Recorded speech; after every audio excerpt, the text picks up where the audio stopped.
নিয়মিত রান্নাবান্নায় লাঞ্চ এবং dinner platter আপনারা যেভাবে পছন্দ করেছেন তার জন্য আপনাদেরকে অসংখ্য ধন্যবাদ।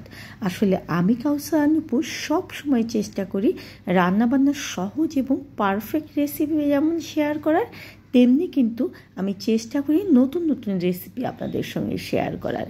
আর আমার লাঞ্চ এবং ডিনার প্লেটার এজন্যই আমি শেয়ার করি, যারা নিয়মিত রান্নাবান্নায় মেনু খুঁজে পান না তাদের সমস্যা যেন সমাধান হয়। আর আজকে নিয়মিত রান্নাবান্নায় আমি মুরগির মাংস দিয়ে কাঁঠালের বিচি রান্না করব। আর সেই কারণে মুরগির মাংস নিয়েছি, আদা রসুন বাটা, আমি এখানে পানি দিয়ে একটু হলুদ এবং মরিচকে পেস্ট বানিয়ে নিয়েছি, সেটা দিয়েছি।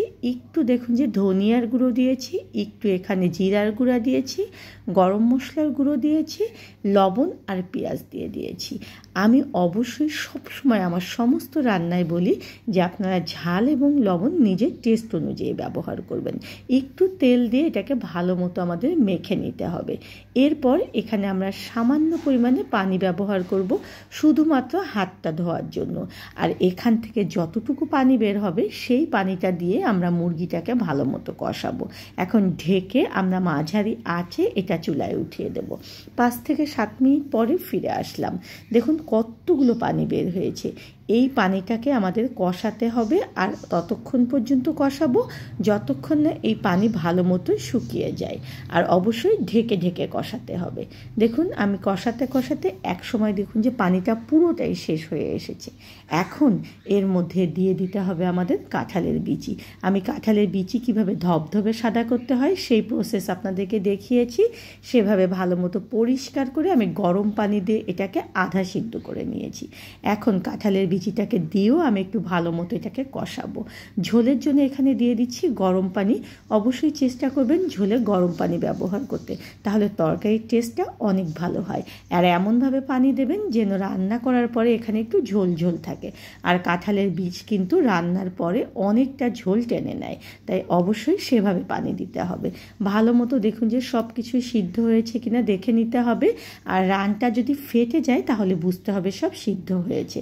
সমস্ত কিছু ঢেলে রেখে আমি আবার কড়াইয়ে একটু সরিষার তেল দিয়ে দিচ্ছি, আর এর মধ্যে খানিকটা পেঁয়াজ কুচি দিয়ে দিচ্ছি। এখন এটাকে ভালো মতো ব্রাউন করে বেরেস্তা করে আমাদেরকে ভেজে নিতে হবে। আর অবশ্যই বেরেস্তাটা একটু কড়া করে ভাজতে হবে। তারপর সিদ্ধ করে রাখা কাঁঠালের বিচি এবং মুরগির মাংসটা এর মধ্যে ঢেলে দিতে হবে। তাহলে দেখবেন যে তরকারিটা খেতে অসম্ভব ভালো লাগবে। আর অবশ্যই খুব দ্রুত এটাকে ঢেকে দিতে হবে, তাহলে এর ফ্লেভারটা অনেক ভালো থাকবে। শেষ সময়ে এসে এখানে একটু গরম মশলার গুঁড়ো ছড়িয়ে দিচ্ছি, এতে করে এর সুন্দর একটা সুঘ্রাণ আসবে। ভালো মতো দেখুন যে বলক তুলে নিয়েছি। আমার রান্নাটা কিন্তু প্রায় শেষ। আর এটা রুটি, পরোটা, ভাত সব কিছু দিয়ে খেতেই অসম্ভব মজাদার। আজকে গরম ভাত দিয়ে এটা পরিবেশন করব। আর এটা খেয়ে দেখবেন যে নিয়মিত আপনি যে মুরগির মাংস খান, যে একঘেয়েমি চলে আসে মাংস খেতে, এটা রান্না করার পরে আপনার স্বাদের অনেকটা চেঞ্জ আসবে। আর এটা কিন্তু সবাই পছন্দ করে। মাংসটা খেতেও যেমন খুব ভালো লাগে, তেমনি যে কাঁঠালের বীজটা দিয়েছি এটা খেতেও খুব ভালো লাগে। বীজটা অসম্ভব নরম হয়ে যায়। আর আজকে থাকবে ডাল, তাই ডালে বাগার দেবো। আর ডালে বাগার দেওয়ার সময় অবশ্যই 2টো শুকনো মরিচ বাগারে ফেলে দেবেন। যখন দেখবেন যে ফোড়নটা একটু প্রায় ভাজা হয়ে এসেছে তখন এখানে 5 ফোড়ন দেবেন। আগে থেকে যদি 5 ফোড়ন দিয়ে দেন তাহলে কিন্তু ডালটা খেতে তেতো লাগবে, কারণ 5 ফোড়ন তেলের মধ্যে পুড়ে যায়। আর ডালটা যখন বাগার দেওয়া হয়ে যাবে তখন এটাতে খুব বেশি জাল দেবেন না, জাস্ট শুধু একটা বলক যখন চলে আসবে তখনই ডালটাকে ঢেলে নেবেন, তাহলে এই ডালটা খেতে খুব ভালো লাগে। এখন আমাদের পরিবেশনের পালা। আমি এখানে ভাত দিয়ে দিচ্ছি, আর আজকে কিন্তু লাউ শাক ভাজি করেছি, সেই লাউ শাক দিয়ে দিচ্ছি। কিছু কিছু খাবারের সঙ্গে কম্বিনেশনটা অবশ্যই মাথায় রাখতে হবে। এই যে আজকে মুরগির মাংস, ডাল এবং লাউ শাক দিয়েছি, এই মাত্র 3টা মেনু দিয়েই কিন্তু আজকে খুব মজা করে খাওয়া যাবে। তাই অবশ্যই মেনু সিলেকশনের সময় আপনি মাথায় রাখবেন যে আজকে কি কি দেবেন। আর আমার নিয়মিত রান্নাবান্নাগুলো দেখবেন, আমার যে লাঞ্চ প্লেটার, ডিনার প্লেটার দেখবেন, তাহলে দেখবেন যে আপনার মেনু সিলেকশন করতে কোনো সমস্যা হবে না। ধন্যবাদ সবাইকে আমার সঙ্গে থাকার জন্য। আর এরকম নতুন নতুন রেসিপি দেখতে হলে অবশ্যই কিন্তু চ্যানেলটা সাবস্ক্রাইব করতে হবে।